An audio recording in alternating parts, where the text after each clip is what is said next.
कंत्राटदार कैलासवासी हर्षल पाटील यांचा विविध कामांचे देयके न मिळाल्यामुळे आत्महत्या। कामांचे देयके त्वरित द्या।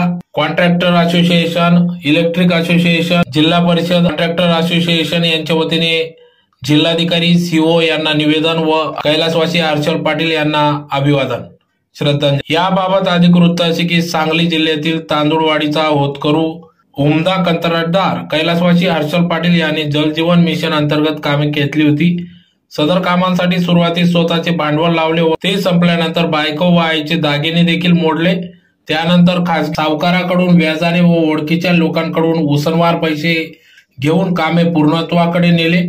त्याचे कामाचे बिल जिल्हा परिषद सांगलीकडे अनेक दिवसांपासून प्रलंबित असून एकीकडे शासनाकडे घेणे असून विनंती देखील करण्यात आली। 1,40,00,000 रुपयाचे बिल मिळत नव्हते, तर रोख पैसे उधार माल ज्याच्याकडून घेतले त्यांच्याकडून सारखा तगादा लावला जात होता।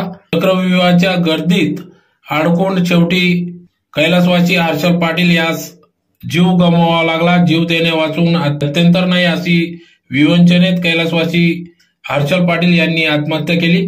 त्यांच्या पश्चात 5 वर्षाची मुलगी, पत्नी, वृद्ध आईवडील, 2 लहान भाऊ असे कुटुंब असून कैलासवासी हर्षल पाटीलवर अवलंबून होते। त्यामुळे त्यांचे राहिलेले देयके त्वरित देण्यात यावे।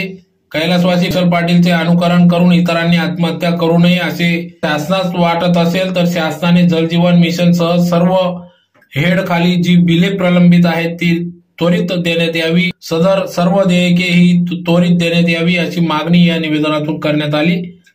तर या प्रसंगी धुळे जिल्हा कॉन्ट्रॅक्टर असोसिएशन, जिल्हा परिषद contractor association, electric contractor association आदी सर्व पदाधिकारी या ठिकाणी उपस्थित होते।